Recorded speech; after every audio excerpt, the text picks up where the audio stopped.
Everybody, welcome to another episode of The Village Guy. I finally got hold of Mr. Bjorn Fortuin.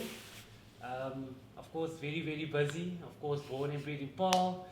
And yeah, so he's here for an awesome campaign with Mzansi Super League. He's playing for the Paarl Rocks. And then also, I think he's also my first senior Protea player. I really want to find out more about that major step in his life. Yeah, so he gave me some of his time, and we're just gonna find out a bit about his big dreams, why cricket, and yeah, the future. Mr. Fortuin, you well? No, thank you for having me. I'm the one that has to say thank you tonight. You well? Nah, good, can't complain, man. Busy, but can't complain. How's the Mzansi Super Series going, alright? Yeah, we got off to a good start against the Blitz. Obviously, we won that game and then hit a bit of a stumbling block against Tshwane Spartans, but still a long tournament to go and we'll bounce back. How are the energy levels? Yeah, it's been a tough couple of weeks for the boys. Prep really hard. Obviously, the weather's been quite hot here as well, so just trying to push through that and then get to the games on Friday night. Okay, cool. Yeah, Friday night. It's gonna be awesome. Day and night type of game. That's gonna be cool. So tell me, I first want to hear about your Protea stint. Of course, that's probably every childhood cricketer's dream. So how did that happen? Where was the call made? Where were you? Who did you call first? There actually was no phone call, to be honest. Okay. I just came back from a training session, actually.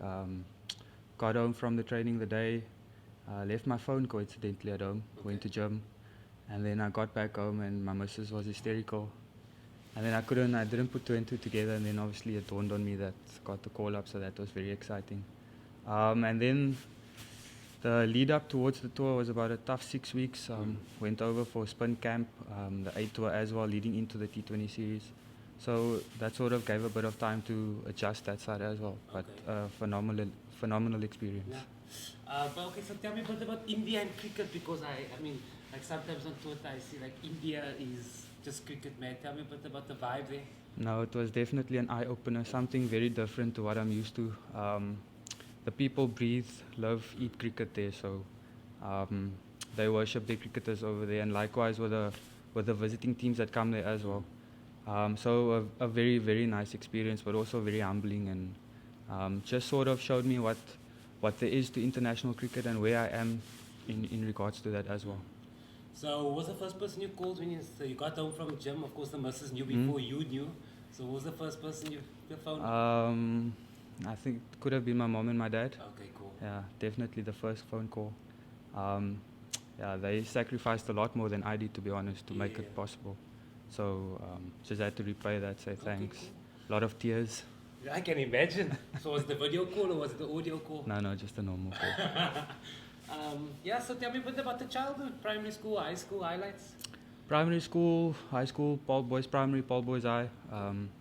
Yeah, straight through from grade R to matric. Okay, nice.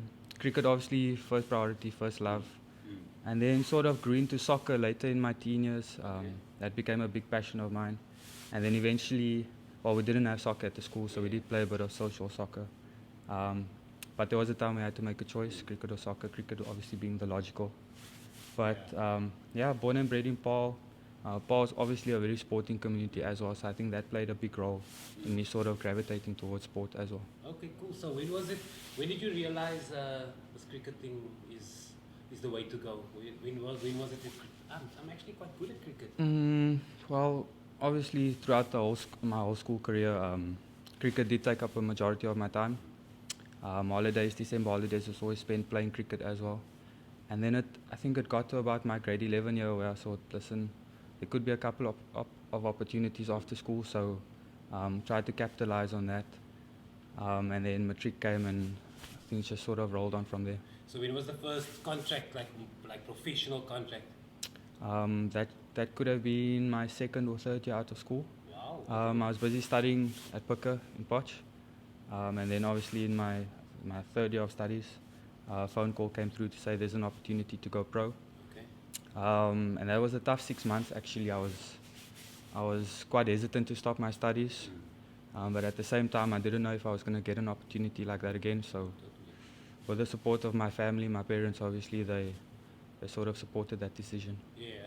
So I mean, what goes through the mind when you get the phone call like, Bjorn, here's a dream come true, opportunity to become pro? What goes through the mind? Oh, you were at that point you were speaking to a 19-year-old boy, so a lot of things go through your mind. Yeah. Obviously, financial stability was the first thing that popped into my mind. Obviously, helping the parents back home. But then, the sooner or the longer it went on, you start to realize how fortunate you are to actually be in that position. And that's when I started trying to make the most of every opportunity I got to sort of live out my dream. Yeah, cool. So tell me a bit about the childhood. Yeah. Youngster, in trouble all the time. How was the childhood? Yeah, I wouldn't say I was naughty, but I like to take my chances. You know, my mother's an Anglican priest, so she raised me with a firm hand, or the wooden spoon, as they would say. Yeah. Yeah, humble beginnings. Grew up close to Amstelhof in Paarl. Obviously made a few friends along the way. Chad Martinison lived down the road from me, so we became good friends as well. And yeah, just a humble Paarl boy. Yeah. Brothers, sisters? Older sister. Okay, cool. Tell me, what's the difference if you step into that Protea camp for the first time? I mean, what's the experience like? Because of course you have your senior players, you have your junior players, so you step in, it's almost like what you call standard 6. What do they call that, standard 6? When you start at school, not a salty, what they call it? Anyway. So Sort. Yeah. So you're the first day out of, I mean, what's the setup? Give me some insight. It wasn't too intimidating. Obviously, international cricket's quite a big step up, and the responsibility that comes with it as well. But a lot of the guys that's in the setup already, we play a lot of domestic cricket, so you get to know quite a few of the guys on and off the field as well. I was lucky enough to be in India with 7 Lions teammates as well. Okay, cool. Yeah, so that made the transition a bit easier. There are a few things that I needed to learn on and off the field as well. But in saying that, international cricket was a big wake-up call. I was a bit shell-shocked the first game, if I'm honest. Why shell-shocked? Just the general intensity of everything in India. Okay. I'm not used to having 40,000 people in the stadium That's a lot. shouting, and that sort of thing kind of gets you on the field. But again, it helped to have guys that you're familiar with around you. And how important is like mental preparation for such a big game? I don't think you can prepare mentally, to be honest. It's just something that you have to carry on with the job, try and sort of take things step by step, and just try and get through the best of it. Okay, cool. So now you're in the Protea setup. What happens in the future? What's the next tour? I've said this quite a bit this last few weeks, so I'm not trying to look too far ahead. Obviously, there is the 2020 World Cup coming up next year. Oh yes, of course. Yeah, so that's cool. that would be the main goal, obviously, to sort of be a part of that. Where is that going to happen? In Australia, if I'm not mistaken. Nice. But there's still a lot of cricket that's still in the way. So. Yeah.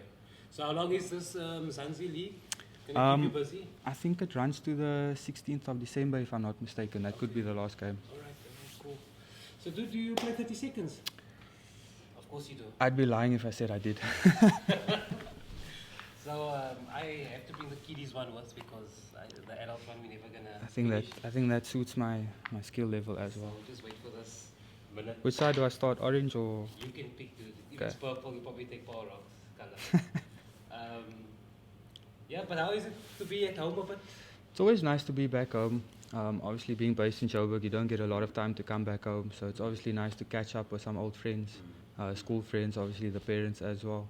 And then my missus is not from here as well, so just to sort of show her what's going on here, some touristy things. Yeah, like wedding venues and stuff. We'll get to that later.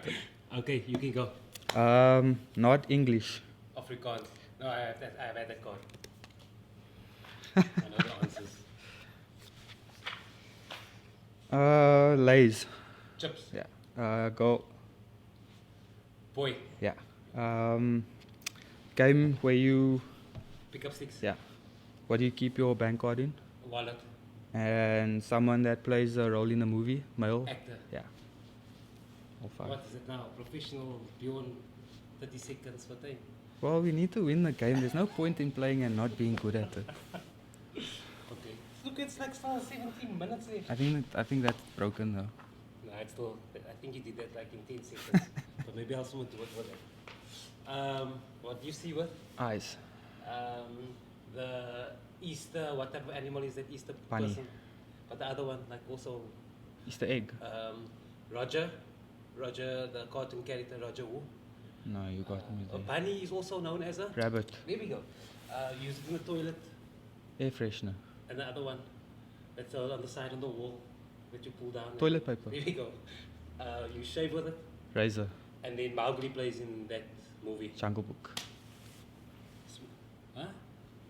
Huh? Ah, it's a good team. Yeah, I'll invite you around for a game later on. So I've got 10 questions here quickly to get to know Bjorn Fortuin better. Supper with 3 people, dead or alive. My mother, because she'll be very angry with me if I don't invite her for supper. Okay. That's a tough one. Any field? Doesn't matter. Anything. Dead or alive. My grandfather Okay. and Morgan Freeman. Oh wow. Okay. Yeah. That goes to the next question. Oh no, I'll skip that question. If you could play in any band, which band would it be and what instrument would you be playing?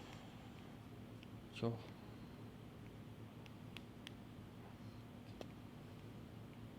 Blank. I'd go with Backstreet Boys, but they don't play instruments. Okay. Yeah. Are you Backstreet Boys fan? A little bit. They still exist?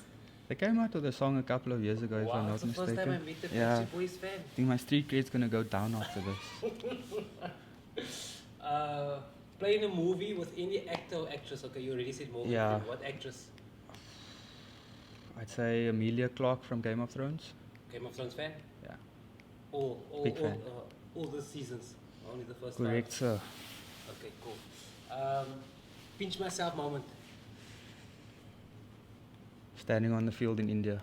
Yeah. There was a stage. Buren Hendricks, obviously a good friend of mine, pointed it out to me. The crowd was waving their flash on the phone. It's about 40,000 people waving their flashes. Wow. Something you just stand back in. Like, Wow. Okay, amazing.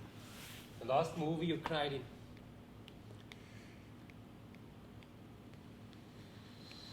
Fast and the Furious 7. That you cried in? Why? Oh, Where they went their separate ways. Yes. It is 7. I don't know. Could be. Could be wrong about the number, but there where they split the road. Yeah. Okay. Yeah, that was quite sad. On Sunday we watched Lion King. I couldn't hold back. I've actually never watched Lion King. Do yourself ever watch it? Now this is the new one because they not cartoon but it's like the CGI type of thing but like visually amazing. I just could never get myself to watch it, to be honest. But the kids were watching it so I had to say. Your fondest childhood memory? That would be my grandfather taking me to Newlands for the first time, Wow. the rugby stadium. Nice. Obviously, I had some ties to Western Province rugby back in the day, Okay. so got an opportunity to walk onto the field, just the two of us. So that was quite cool. Amazing. What was the most exciting thing in your life that has ever happened to you? I live a pretty dull life, so There must be I'm one gonna exciting. I'll have to go through the archives now.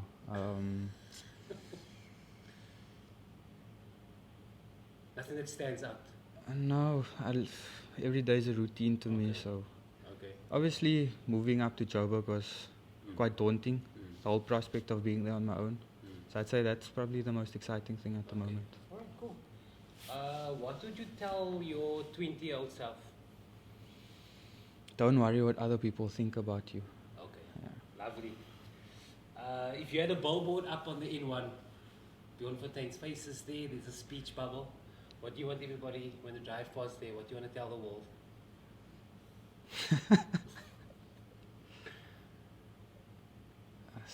Probably I didn't pay for this billboard. Okay, cool. Funny. Would you want to be remembered as if you leave Earth one day? Someone who was humble. Okay, that's good. Did you get these questions before the time? No. Okay, because your answers are like spot on. No, man. Who's your role model?